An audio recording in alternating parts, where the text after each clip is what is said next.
გარემოს ეროვნული სააგენტოს ხელმძღვანელმა თამუნა ბაგრატიამ თანამდებობა დატოვა გადაწყვეტილების საფუძველი ნარატივით. ამერიკის შეერთებულ შტატებში საქართველოს პარლამენტის დელეგაციამ პარლამენტის თავმჯდომარის პირველი მოადგილის თამარ ჩუგოშვილის ხელმძღვანელობით ორმხრივი შეხვედრები გამართა დიდი ბრიტანეთის წარმომადგენელთან გენდერულ საკითხებში. პროექტი, რომელიც 1 წლის განმავლობაში იქნებოდა კულტურისა და ძეგლთა დაცვის სამინისტროს მიერ ხელნაწერთა ეროვნულ ცენტრსა და სახელმწიფო მუზეუმთან ერთად მზადაა.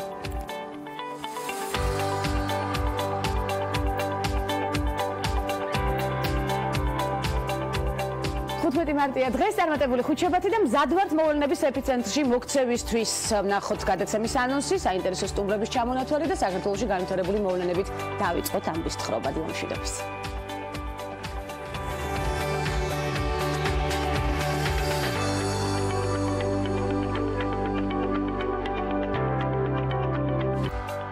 ქალების ნარატივის მორიგი აქტუალური თემები და ხუთშაბათის აქცენტები. სტუმრების ბლოკში ლალი ყიფშიძე, კაიზენ ინსტიტუტის ხელმძღვანელი და ნატალი ბარნაბიშვილი, ღვინის და კულინარიული ტურიზმის აკადემიის დამფუძნებელი. ეს ქალების ნარატივია. ვანცელ ახიძესთან ერთად.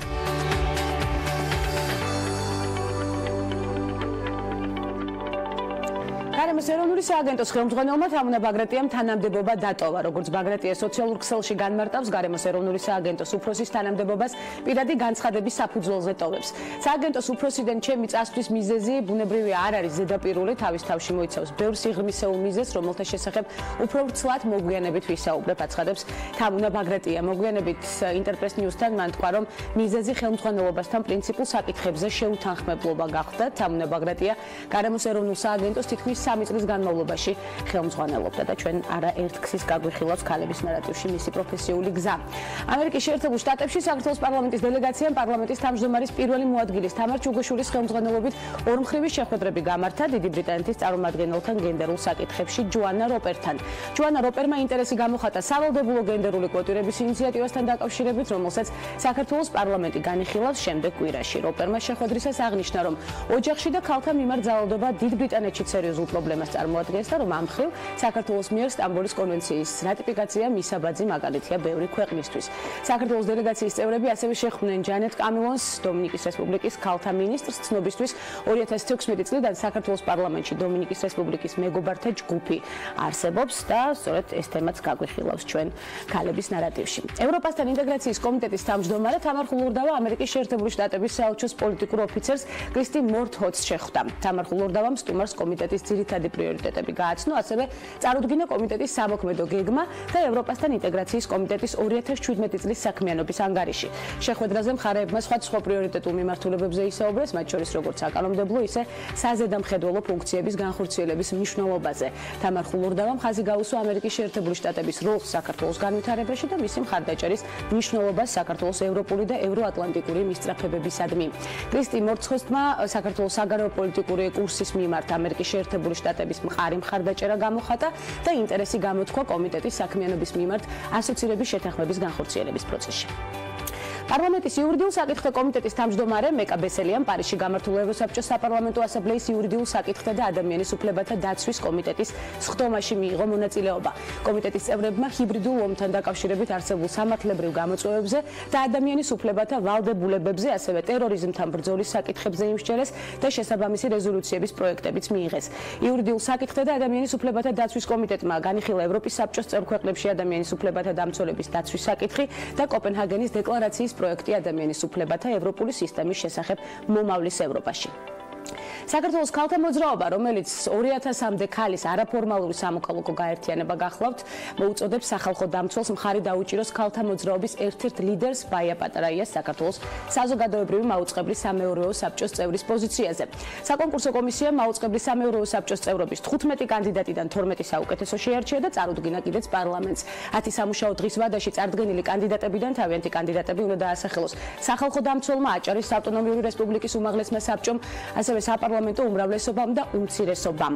პროექტი, რომელიც 1 წლის განმავლობაში იქმნებოდა კულტურისა და ძეგლთა დაცვის სამინისტროს მიერ ხელნაწერთა ეროვნულ ცენტრსა და სახელმწიფო მუზეუმთან ერთად უკვე მზადაა. პროექტის ფარგლებში პირველად გამოიცა იტალიურ ტყავში ჩასმული მოოქროვილი კიდეებითა და ძველი ქართული ორნამენტებით გაფორმებული 30-მდე ქართველი კლასიკოსი მწერლის უნიკალური საარქივო ფოტოები, მათი ბიოგრაფიები, აქამდე უცნობი დეტალები, უნიკალური ხელნაწერები, რომელთა ხილვის შესაძლებლობა პირველად მიეცა ქართულ მკითხველს. პროექტი ერთგვარად მოიცავს მე-17-მე-20 საუკუნის ისტორიას, რომელიც სამწუხაროდ აქამდე უცნობი იყო. ციკლში შესულია 29 ავტორი სულხან-საბა ორბელიანიდან მირზა გელოვანამდე, მე-17 საუკუნის ბოლოდან მე-20 საუკუნის პირველი ნახევრის ჩათვლით და ველით. ცხადია, უფრო დეტალური ინფორმაცია სწორედ ამ გამომცემლობის შესახებ ძალიან მნიშვნელოვანი და საინტერესო ფაქტი დამეთანხმებით ალბათ. 30 მარტი, პირველი აპრილს თბილისის ევროპის ქალთა ჩემპიონატს სწრაფჭადრაკში უმასპინძლებს. ეს მანძილი ჩვენთვის მნიშვნელოვანი იქნება ასევე პირველობისთვის 15 ქვეყნის 80 მოჭადრაკე იბრძოლებს ჩემპიონატში. კონტინენტის ყველა უძლიერესი მოჭადრაკე მიიღებს მონაწილეობას, მათ შორის საჭადრაკო ოლიმპიადების გამარჯვებულები, მსოფლიოსა და ევროპის ჩემპიონები. ჩემპიონატის ფავორიტთა შორის არიან ქართველი ქალები, მათ შორის მსოფლიოს მოქმედი ჩემპიონი ელვისებურ ჭადრაკში ნანა ძაგნიძე. ასპარეზობის საპრიზო ფონდი 20.500 ევროს შეადგენს. წარმატებები, რა თქმა უნდა, მოჭადრაკეებს, ესეც არაერთხის გახდება ქალების ნარატივის მთავარი თემა მსვლელობის დროს. და მართებული ბიზნეს მოდელი, შედეგიანი რჩევების რეალიზება, რამდენიმე წამში სტუმრების ბლოგში ვქმნით საჭირო რჩევების კასკადს და ვიღებთ მნიშვნელოვან კონსულტაციას დაგვალოთ.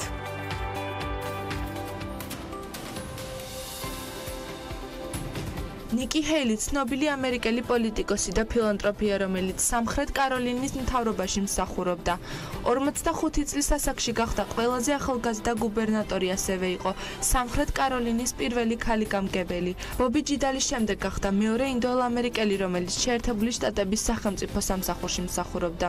2017 წლის 27 იანვრიდან გახდა ამერიკის შეერთებული შტატების მუდმივი წარმომადგენელი გაეროში. ჰეილის შემოსავლები $1.6 მილიონ აღწევს, როგორც სამხრეთ კაროლინის გუბერნატორი, მისი შემოსავალი 106,000 ამერიკული დოლარია, ხოლო როგორც გაერთიანებული ერების ორგანიზაციის ელჩი, მისი შემოსავალი 180,000 ამერიკულ დოლარს აღწევს. ნიკი ჰეილი ბამბერგში 1972 წლის 20 იანვარს დაიბადა. მისი მეუღლე მაიკლ გეილია, რომელიც სამხრეთ კაროლინის ეროვნულ არმიაში მსახურობს. წყვილს 2 შვილი ყავს, 1 ვაჟი და 1 გოგონა. კლემსონის უნივერსიტეტის დასრულების შემდეგ ჰეილი შეუერთდა გადამამუშავებელ კომპანია FCR Corporations ხარჯების მართვის მიმართულებით. მოგვიანებით კი ჩაერთო დედის ტანსაცმლის ბიზნესში, რის შემდეგაც კომპანია $1 მილიარდის მოგება მიიღო. 2004 წელს გახდა ორგანიზაცია Association of Women Business Owners-ის პრეზიდენტი. მას შემდეგ ჰეილის ღირებულებები და იდეალები აბორტის შესახებ ასეთია. ის ორსულობის შეწყვეტას კატეგორიულად ეწინააღმდეგება, გარდა იმ შემთხვევისა, თუ ეს საკითხი დედის კეთილდღეობას არ ხელყოფს.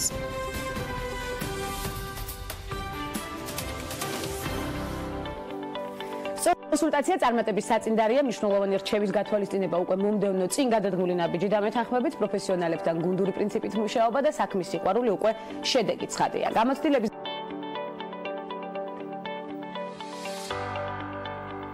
უღრმესი მადლობა პირველ რიგში მობრძანებისთვის, ძალიან მნიშვნელოვან საქმეებს ეწევით, არაჩვეულებრივად გამოიყურებით სხვათა შორის, ესეც უნდა აღვნიშნო. რამდენი ხანია, რაც კაიზენ ინსტიტუტი დაფუძნდა საერთაშორისო ორგანიზაციის წარმომადგენელი ხართ საქართველოში?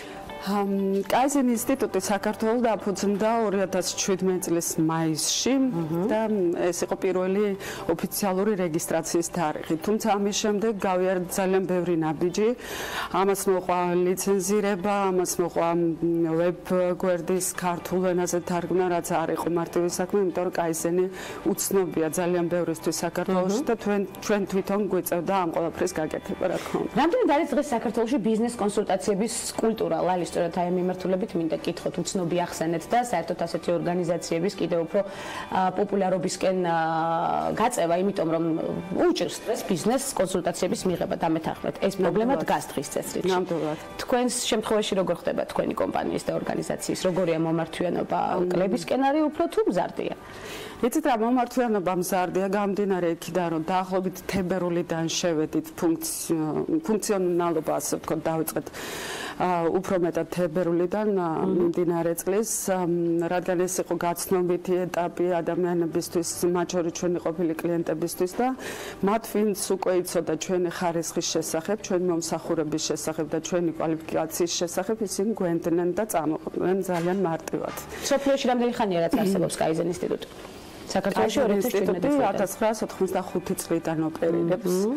წარმოდგენილია მსოფლიოს 60 ქვეყანაში, 6-ვე კონტინენტზე, 45 ენის მატარებელია, ასე ვთქვათ, და 45 სექტორშია წარმოდგენილი. რა ტიპის დახმარებას უწევთ ბიზნესს დღეს საქართველოში? რა გამოწვევების წინ დგას ბიზნესი? რას გთხოვენ? მაინც რა ტიპის კონსულტაცია უფრო საჭირო ქართულ რეალობაში მორგებულ ბიზნესზე?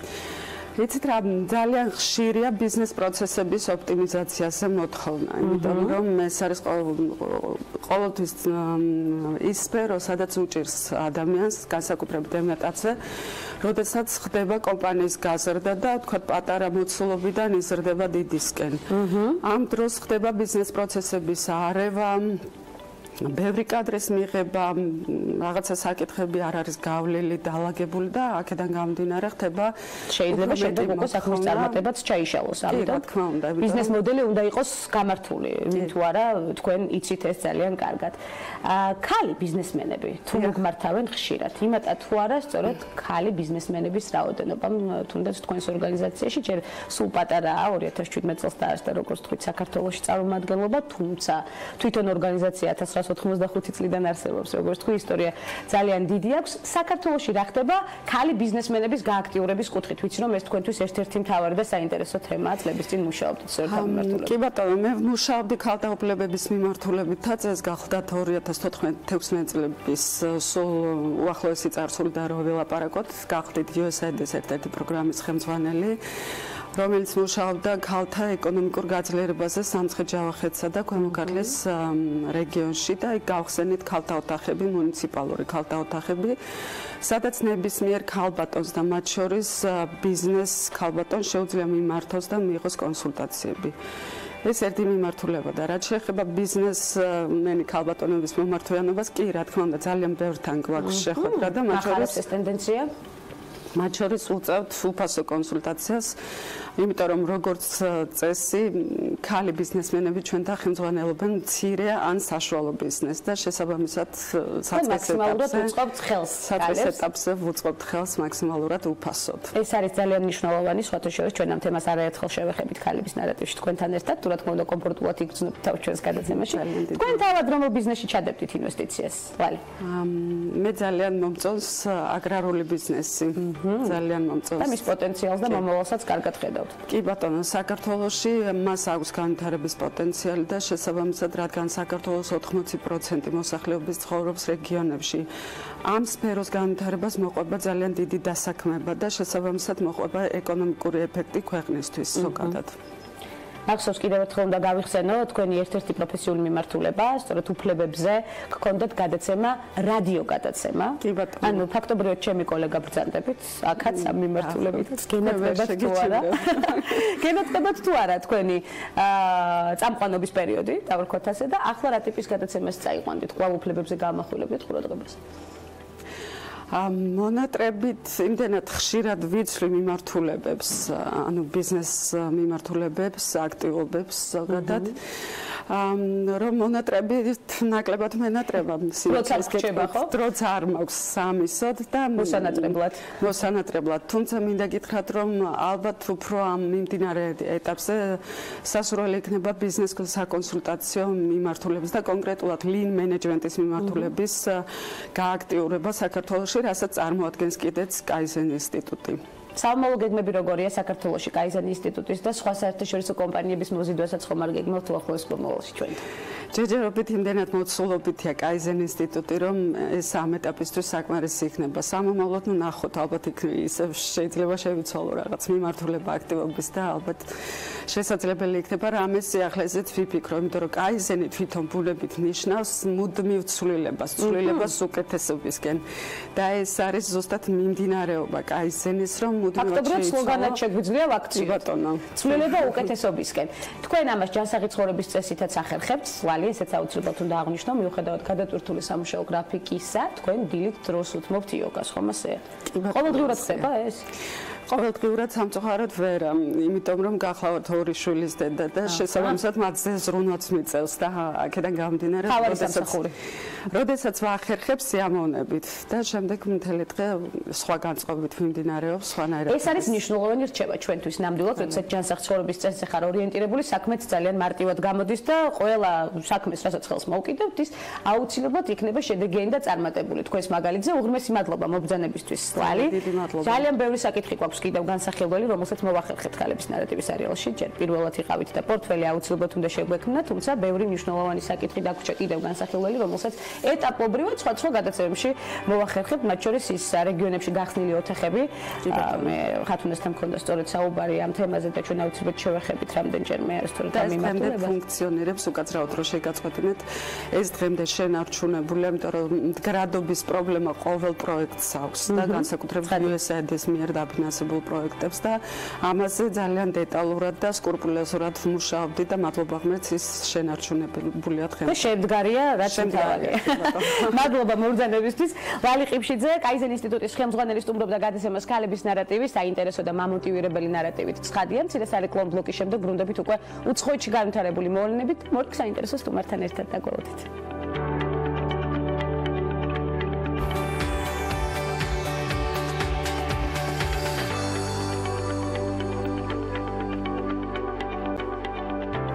უცხოეთში განვითარებული მოვლენებით დაბრუნდით. ანგელა მერკელი, გერმანიის კანცლერად მეოთხე ვადით აირჩიეს მომდევნო 4 წლის განმავლობაში ის კოალიციურ მთავრობას უხელმძღვანელებს. როიტერსის ინფორმაციით, მერკელს მხარი ბუნდესტაგის 364 დეპუტატმა დაუჭირა, წინააღმდეგი 315 პარლამენტარი წავიდა, ხოლო 9 დეპუტატმა ხმის მიცემისგან თავი შეიკავა. ახალ მთავრობაში ქრისტიან დემოკრატებთან ერთად სოციალისტები და სოციალ-დემოკრატები შევლენ კოალიციური შეთანხმების თანახმად, სოციალ-დემოკრატები 6 სამინისტროს ჩაიბარებენ. სამხრეთ ჩინეთში ამასობაში გუიჯოუს პროვინციაში 31 წლის ხალი სკოლის მოსწავლე გახდა. ის საკუთარი 5 წლის შვილის თანაკლასელია და წერა-კითხვას მასთან ერთად სწავლობს. ინფორმაციას ინდიპენდენტი ავრცელებს. შიაოქინი ამბობს, რომ წერა-კითხვის უცოდინრობა მას სამსახურის შოვნაში ხელს უშლის და იმედი აქვს, რომ სკოლა მას შესაბამის განათლებას მისცემს. ამასთან ქალი ამბობს, რომ ამ გზით უფრო გაუმარტივდება სახლში შვილს დავალებების შესრულებაში დაეხმაროს. არ მადარდებს, რას იფიქრებენ სხვები ჩემზე, ამბობს ორი შვილის დედა და ცხადია. მის მოსაზრებაში ვეთანხმებით, ჩინეთში 1,3 მილიარდზე მეტი ადამიანი ცხოვრობს, აქედან დაახლოებით 54%-მა წერა-კითხვა არ იცის. ესეთია სტატისტიკური მონაცემები. ინოვაციური შეთავაზება მშობლებს საშუალებას აძლევს იხილოს საკუთარი შვილის მოდელი იქამდე, ვიდრე ბავშვი დაიბადება. ინფორმაციას Daily Mail-ი ავრცელებს. ულტრაბგერითი გამოსახულების გამოყენებით იქნება სამგანზომილებიანი მოდელი, რომლის მეშვეობითაც ბავშვის სხეულის ყველა პროპორციისა და დეტალის დაცვით მუცლად მყოფი ბავშვის მოდელს ამზადებენ. ინოვაციის ავტორის ივან გრიდინის თქმით, ეს მშობლებს საშუალებას მისცემს ჯერ კიდევ დაბადებამდე შეიტყონ შესაძლო ფიზიკური ანომალიის შესახებ და დარწმუნდნენ ბავშვის განვითარებაში. კომპანია Embryo 3D-ში არ გამორიცხავენ, რომ საომავლოდ ბავშვების გამოსახულებები მშობლებს ძვირფასი ლითონებით მოპირკეთებული გადასცენ. წლევანდელი ქალთა საერთაშორისო დღე უამრავი კამპანიებით იყო გარშემორტყმული, არ გამოგრჩენია თითქმის არც ერთი. 2018 წლის 8 მარტზე დიდი გამოხმაურება შეიძლება ითქვას, რომ არც ერთ 8 მარტს არ მოყოლია. ამას თავისი მიზეზები და წინაპირობა ჰქონდა. ერთი მხრივ ჩვენ გვახსოვს სექსუალურად შევიწროებული უამრავი ქალი მსახიობი ჰოლივუდიდან, მეორე მხრივ კი Time's Up-ისა და MeToo-ს ტენდენცია, რომელმაც მთელ მსოფლიოს ნებისმიერ კუნჭულში მოიყარა თავი. ერთ-ერთი ყველაზე საინტერესო სოლიდარობის გამოცხადების ფორმა კი McDonald's-ის სახელს უკავშირდება. გვახსოვს ესეც, მათ თავიანთი შეუცვლელი ლოგო M ამოაბრუნეს და W მიიღეს, რაც Women-ის აბრევიატურაა, ვიცით.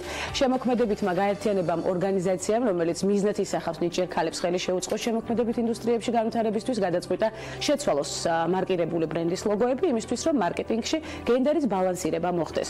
ლოგოები შეცვალეს ისეთ კომპანიებში, როგორებიცაა Pringles, Monopoly, DreamWorks, Schwarzkopf, Biki და ასე შემდეგ. ჩამონათვალი ვრცელია. ორგანიზატორები იმედოვნებენ, რომ ეს გამოააშკარავებს პრობლემებს, რომელიც გენდერული უთანასწორობის ირგვლივ ტრიალებს. მთავარი მიზეზი კი, რატომ ამ ყველაფრის ინიცირება გახდა საჭირო, ისაა, რომ თანასწორობის შემოქმედი ორგანიზაციის კვლევების მიხედვით კომპანიების ლოგოების დიზაინერთა 99.5% მამრობითი სქესის წარმომადგენელი გახლავთ.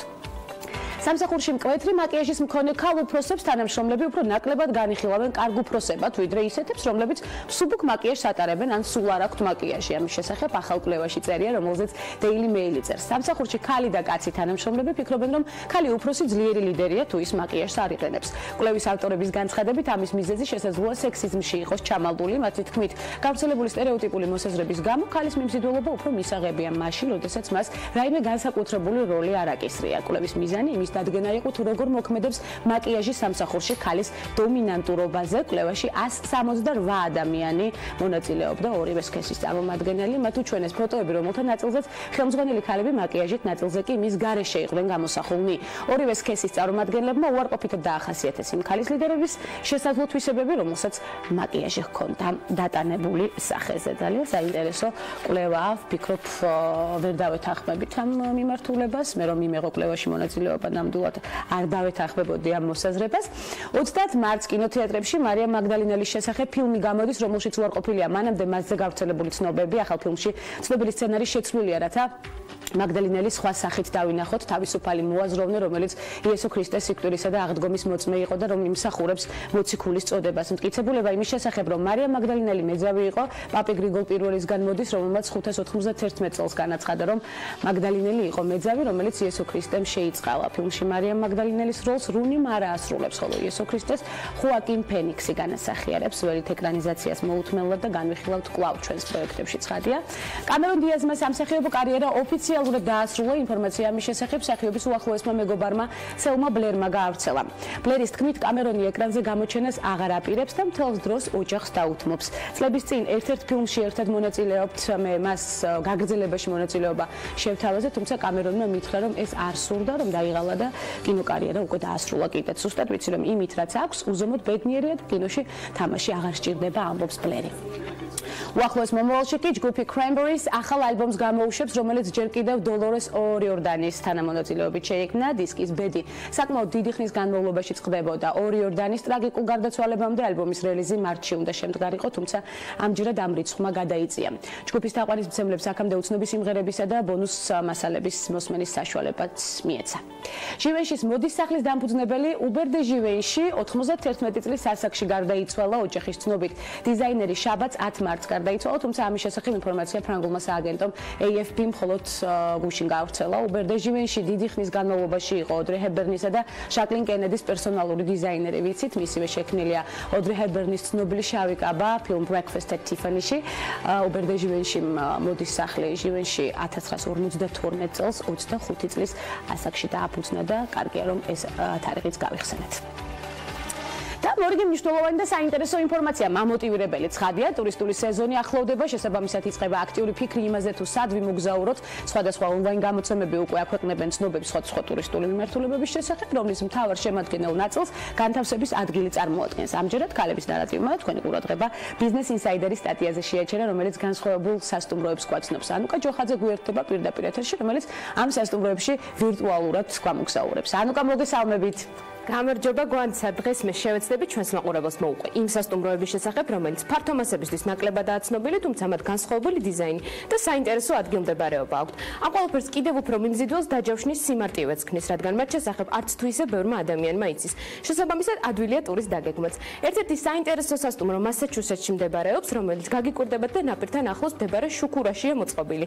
სასტუმროს დიზაინი ტურისტს მე-19 საუკუნეში აბრუნებს, რასაც თანამედროვე სამზარეულო და ელექტროსისტემა ემატება. ანუკა, რამდენად უსაფრთხოა წყალზე მდებარე შუქურაში, რომელშიც როგორც შენ აღნიშნე, სასტუმროში ღამის გათევა შესაძლებელია და როგორ შეუძლია ტურისტს ადგილზე მისვლა? Quanța ar da gimalo da ghetqi რომ პირველად როცა ამ სასტუმროს შესახებ გავიგე, მეც ეს კითხვა გამიჩნდა, მოვიძიე ინფორმაცია და გავარკვიე, რომ ტურისტებს მუდმივი კავშირი აქვთ მფლობელებთან. ამასთან მათ ემსახურებათ მინიკატერიც, რომელსაც დანიშნულების ადგილზე მიყავხარ. კლდეზე ცოცვა ლაშქრობა, ცხენი ჯირითი და თუნდაც ტურები მცირე ზომის ვერტმფრენის საშუალებით. ეს კი იმ მომსახურებების ჩამონათვალია, რომელსაც იოტას ეროვნული პარკი ჩასულ დამსვენებელს თავაზობს. პარკშივე შეგიძლიათ კეთილმოწყობილ კარავში დარჩენას, რომელიც ჩვეულებრივი კარვისგან საგრძნობლად განსხვავდება. კარვი დროიდანვე შეგიძლიათ ღამით ვარსკვლავების დანახვაც. ტურისტებს კი, რომელთაც ალასკის პანორამული ხედების ხილვა პირდაპირ სასტუმროდან სურთ, Booking.com-ზე მსგავსი მახასიათებლების მქონე სასტუმროც მოიძებნება. ტერიტორია, რომელზეც განლაგებულია მრავალი კოტეჯი, იმ ტურისტებს იზიდავს, რომელთაც ქალაქის ხმაურიდან თავის დაღწევა სურთ. საინტერესო შემოთავაზებებია ნამდვილად, თუმცა იმ შემთხვევაში თუ კარავსა და კოტეჯში დასვენებას მაინც კეთილმოწყობილი სასტუმრო მირჩევნია, რომელ სასტუმროს მირჩევენ გამოცდილი მოგზაურები. გვანცა საინტერესო ის არის, რომ ამ ჩამონათვალში ყველანაირი ტიპის ადამიანზე მორგებული სასტუმროს მოძიებაა შესაძლებელი იმ ადამიანებისთვის კი, რომელთაც კომფორტული და ძვირადღირებულების სასტუმროები იზიდავს, მათ უცხოური მედია კენტუკში, ვერსალის სასახლეში სტუმრობას ურჩევს. სასტუმროში შენარჩუნებულია არისტოკრატიული დიზაინი, ამასთან ტურისტებს ადგილზევე შეუძლიათ ჩაერთონ სხვადასხვა აქტივობებში, რომლის ორგანიზებასაც თავად სასტუმრო უზრუნველყოფს. სასტუმროების ჩამონათვალი კი ნამდვილად ვრცელია, ხოლო თუ რომელი მიმართულება გახდება თქვენი თავგადასავლების ნაწილი, ეს უკვე თქვენი ასარჩევია. ერთად ავირჩიოთ ჩვენი თავგადასავლების ნაწილი, ერთად გავემგზავროთ მნიშვნელოვან ტურისტულ მიმართულებებში. უღმესი მადლობა, ეს იყო ანუკა ჯოხაძე, საინტერესო და მამოტივირებელი პოზიტიური ინფორმაციით და ტურისტული მიმართულებების განხილვის შემდეგ საქართველოში ტურისტებისთვის მთავარ ღირებულებებზე ვისაუბრებთ პროფესიონალთან ერთად სტუმრების ბლოგში დაგველოდეთ.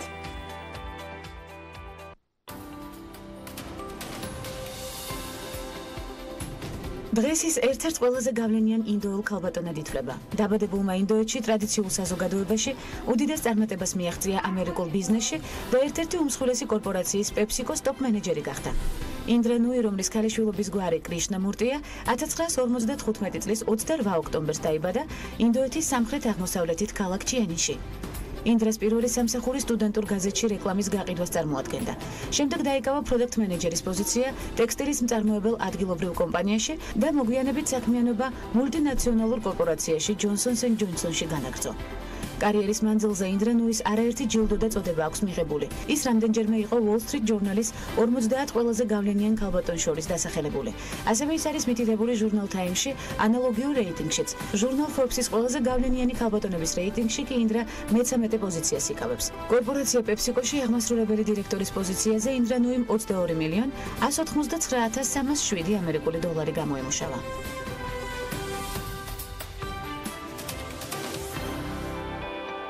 რას გულისხმობს ნეირომარკეტინგის აკადემია საქართველოში? მისი დამფუძნებლისგან შევიტყობთ ტურისტების შემოდინების გაზრდისთვის და სტანდარტების დანერგვისთვის მნიშვნელოვანი აქტივობების შესახებაც. მისგან მოვისმენთ ამ მომწურავ ინფორმაციას. საქართველოს ღვინისა და კულინარიული ტურიზმის ასოციაციის პრეზიდენტი ნატალი ბარნაბიშვილი სტუმრობს გადაცემას, თუმცა ნატალის ძალიან ბევრი სხვა მიმართულებები აქვს კიდევ შეთავსებული. მე არ ვიცი ერთი გადაცემა როგორ მეყოფა ამ ყველაფრის ამოწურვისთვის, თუმცა გადავანაწილებ სხვადასხვა გადაცემაში, მე ამის ძალიან დიდი იმედი მაქვს. დღეს შევეცდები გარკვეული პორტფელის შექმნას. უღრმესი მადლობა დროის გამონახვისთვის. ნატალი, როგორ გრძნობ თავს ჩვენ სტუდიაში? დიდი მადლობა, კარგად, მადლობა რომ დამპატიჭეთ, ძალიან მიყვარს თქვენი გადაცემა. უღრმესი მადლობა იმისთვის, რომ დრო გრჩებათ, რომ უყუროთ ჩვენს გადაცემას და ეს იქნება ჩვენთვის კიდევ უფრო მამოტივირებელი ცხადია. საზღვრებს გარეთ საინტერესო სასტუმროებს შევეხეთ, ახლა უსმენდით ალბათ და საქართველოსაც მიმოვიხილავთ ამ კუთხით, თუმცა მანამდე მინდა გკითხოთ აუცილებლად, საქართველოში ჯერ მაინც უცხო ხილი და არა მხოლოდ საქართველოში დამეთანხმებით ალბათ, ნეირომარკეტინგი რას გულისხმობს? ნეირომარკეტინგი ახალი მიმართულება არის ამერიკაში და ევროპაში და ეს არის ტვინის და ემოციების ფუნქციებზე დაკვირვება, თუ როგორ მოქმედებს ის კონკრეტულად რაიმე პროდუქტის შეძენის დროს. ანუ ადამიანი რა გადაწყვეტილებას იღებს და რატომ იღებს ამა თუ იმ გადაწყვეტილებას პროდუქტის შეძენის ანუ რაღაცა ფსიქოლოგიური შეფასება უნდა მოახდინო, ამას განსაკუთრებული უნარების ჭირდება ალბათ. თუ არიანაზე დაფუძნებით შეიძლება გავხდე პროფესიონალი ნეირომარკეტოლოგი. პროფესიონალი ნეირომარკეტოლოგი არ ვიცი, მაგრამ იმიტომ რომ ძალიან ახალი მიმართულებაა, რა თქმა უნდა, ტვინი და ემოციები გამოუკვლეველია. ამიტომ ეს არის უბრალოდ დაკვირვების შედეგად მიღებული ინფორმაცია, რომელსაც აზიარებენ ჩვენი მენტორები.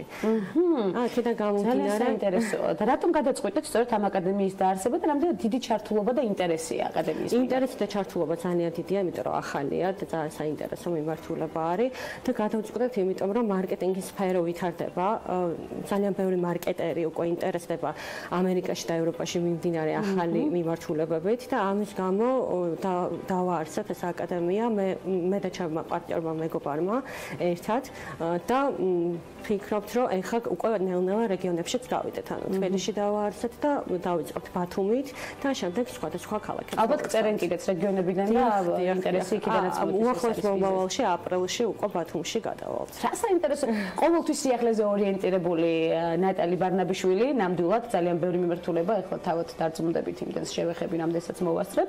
ასევე ხარ ტურისტული გიდის ასოციაციების მსოფლიო ფედერაციის ეროვნული ტრენერი. ასევე მთავარი რაც ჩვენი ქვეყნის სწორი პოპულარიზაციისთვის არის საჭირო ის უნდა გავიკოთ თქვენგან და რამდენად გიწყობთ ხელს სწორედ არსებული რესურსი იმისთვის რომ ჩვენი ქვეყნის პოპულარიზაცია მოხდეს სწორად და გაიზარდოს ტურისტების შემოდინება.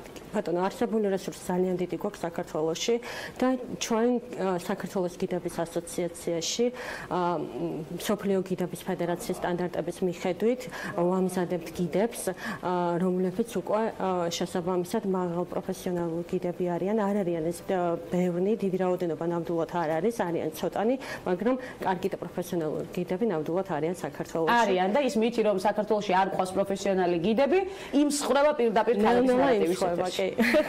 თუმცა მაინც ცოტაა. ცოტა არის, მაგრამ არიან. მაგრამ არიან და სწორედ მათ ვეყრდნობით და აუცილებლად უნდა გამრავლდნენ პროფესიონალი გიდები. ეს არის პირველი მნიშვნელოვანი ნაბიჯი იმისთვის, რომ ტურისტებმა შეიგრძნონ მთავარი ღირებულებები ჩვენი ქვეყნის. გიდს ძალიან დიდი ფუნქცია აქვს ხადია და ძალიან მნიშვნელოვანია. ეს არის ელჩი ნამდვილად. რამდენად ჭირს დღეს საქართველოში პროფესიონალი გიდი უკვე გავიარეთ ჩვენ და პრინციპში თუ ნატალის აქტივობებს შევხედავთ, არც ერთი მიმართულება აღარ გაჭირდება იმისი ძალიან მნიშვნელოვანი ნაბიჯების გადადგმას თუ გავითვალისწინებთ და ღვინის და კულინარიული ტურიზმის აკადემიის დაფუძნება, როდის დაფუძნდა და რა პროექტები შემოიფარგლება ამ ხნის განმავლობაში, როგორია საომავლო გეგმები ასევე ამ მიმართულებით. ღვინის და კულინარიული ტურიზმის აკადემია დავაფუძნა 2016 წელს და განაპირობა იმან, რომ ღვინის ტურიზმის მიმართულებით და კულინარიული ტურიზმის მიმართულებით სასწავლო დაწესებულება არ არსებობდა საქართველოში და მე 10 წელია რაც ტურიზმის სფეროში მუშაობ, თითქმის ყველა პოზიციაზე მაქვს ნამუშევარი და საქართველოს გიდების ასოციაციაში როცა მუშაობდი, გავაკეთეთ ესეთი საინტერესო პროექტი, ანუ აქტიურად ვიყავი ამ პროექტში ჩართული, მეც გავაკეთეთ ღვინის გიდების პროექტი, გადავამზადეთ გიდები ღვინის მიმართულებით. აქედან 2014 წელს მოხდა ეს პროექტი, ჩატარდა და აქედან გამომდინარე გამიჩნდა ინტერესი ამ სფეროს მიმართ და შემდეგ უკვე რამოდენიმე წელი ვემზადებოდი ღვინის და კულინარიული ტურიზმის აკადემიის გასახსნელად. რა საინტერესო პროფესიული არჩევანი გაქვთ, თუმცა პირველი პროფესიული არჩევანი ძალიან მნიშვნელოვანი და საინტერესოა და ამასაც მოყვა თავისი განვითარება და როგორ ახერხებთ ამდენი რამის შეთავსებას ნატალიას მაინტერესებს. ნამდვილად აქვე გავაგებინოთ ჩვენს მაყურებელს, რა არის თქვენი პირველადი პროფესიული არჩევანი. პირველი პროფესია ჩემი იაპონისტი ვარ პირველი პროფესიით, აზიისა და აფრიკის ინსტიტუტი მაქვს დამთავრებული და მუშაობდი იაპონური ენის მასწავლებლად რამოდენიმე წელი, თუმცა მე გადავედი ტურიზმში და მას მერე იაპონიასთან მხოლოდ იმ კუთხით მაქვს შეხება, რომ ასევე გვაქვს მე და ჩემ იაპონისტ მეგობრებს აღმოსავლური ენების აკადემია, სადაც ვასწავლეთ იაპონურ ენას, ჩინურ ენას, არაბულ ενას, კორეულ ენას და თურქულს. აქვს მომავალი საქართველოში აღმოსავლურ ენებს არის ჩართულობა ძალიან საინტერესო. კი, არა მხოლოდ ბავშვები. ეს არის მოკლე კურსები ადამიანებისთვის, რომლებიც ბიზნესში იყენებენ ამ თუ ენას, იმიტომ რომ აღმოსავლეთი მოგხსენებათ, რომ ძალიან აქტიურად არის ჩართული ეკონომიკაში, მსოფლიო ეკონომიკაში. როგორ იქნება ქალების ნარატივი იაპონურად? ქალების ნარატივი. ჯოსეინო დენკი. ჯოსეინო დენკი, სწორად გამოვთქვი, ჯოსეინო დენკი, რა მაგარია, ძალიან მომეწონა სხვათა შორის ქალების ნარატივის დასახელება იაპონურ ენაზე. ნატალი, მე არც კი ვიცი, როდის რჩება განტვირთვის დრო, იმიტომ რომ ძალიან ბევრი სამუშაო მიმართულებით გაქვს ნამდვილად გადატვირთული სამუშაო გრაფიკი, ის რეგალიები, რაც ახლა ჩვენ ჩამოვთვალებთ. ის არის არსებული რეგალიები, თუმცა მანამდე იყო კიდევ დიდი სამუშაო გამოცდილება და სხვადასხვა მიმართულებით წარმატება. რა იქნება შენი მომდევნო ნაბიჯი? მომდევნო ნაბიჯი ჯერჯერობით არსებული სასწავლო დაწესებულებების განვითარება მინდა და ღვინის და კულინარიული ტურიზმის აკადემია გეგმავს, რომ საერთაშორისო პროექტები გააკეთოს. ჩვენ პროცესში ვართ საფრანგეთის, იტალიის და ესპანეთის აკადემიებთან თანამშრომლობთ, რომ გავაკეთოთ გაცვლითი პროგრამები და უფრო მეტი ინფორმაცია მივიღოთ იმათგან, თუ როგორ ახორციელებენ საზღვარგარეთ ღვინის ტურიზმს. აუცილებლად უნდა გამოვიყენოთ დადებითი ღირებულებები და მოვარგოთ ჩვენს ქვეყანას, გამოცდილება აუცილებლად უნდა გაუზიაროთ ჩვენს პროფესიონალებს და კიდევ უფრო გავზარდოთ პროფესიონალთა რიცხვი. უღრმესი მადლობა მინდა გადაგიხადო მობრძანებისთვის გადაცემაში. გარდა ამისა, მინდა უღრმესი მადლობა გადაგიხადო იმ მიმართულებების არჩევაში, რომელიც ქვეყნისთვის ძალიან სასარგებლოა და იმ აქტივობაში, რომელსაც ამდენი წლის განმავლობაში ეწევი. მე დარწმუნებული ვარ, რომ არაერთხელ იქნები ჩემი სტუმარი, თუ რა თქმა უნდა, კომფორტულად იქცენით თუ მაქვს საშუალება 2 წამი, რახან ბიოგრაფიული ფორმატი გვაქვს. კი ბატონო, ვიტყოდი, რომ ყველა ადამიანის ცხოვრებაში არის ისეთი პიროვნება, რომელმაც განაპირობა მისი წარმატება. და ესეთი პიროვნება არის ქეთი მელაძე, რომელმაც შექმნა ჩემი ცხოვრება და რომელმაც დამეხმარა ყველა იმ მიღწევაში, რაც დღეს. ანუ ქეთის მოვიკითხავთ ქალების ნარატივიდან. აუცილებლად სასტუმროების და რესტორნების ფედერაციის თავმჯდომარე. ქეთის დიდი პატივისცემით მოვიკითხავთ ქალების ნარატივიდან ველით მას, ასევე. ერთადაც შეიძლება გვესტუმროთ კიდეც. საინტერესო ნარატივი გამოგვივა ნამდვილად. უღრმესი მადლობა ნატალი ბარნაბიშვილს მობრძანებისთვის, ღვინის და კულინარიული ტურიზმის აკადემიის დამფუძნებელს, კიდევ სხვადასხვა მიმართულებით აკადემიის დამფუძნებელს და აქტიურ მოღვაწეს შეიძლება ითქვას, განვითარებისთვის, არა მხოლოდ ტურიზმის, არამედ ამაღლებისთვის ცოდნის სხვადასხვა სფეროში და ძალიან ბევრი საინტერესო პროექტის ავტორი სტუმრობდა გადაცემას ქალების ნარატივი. ასეთი იყო დღევანდელი ნარატივი, ხვდებით ერთმანეთს ხვალ ზუსტად 11 საათზე, მორიგი აქტუალური და მნიშვნელოვანი თემებით.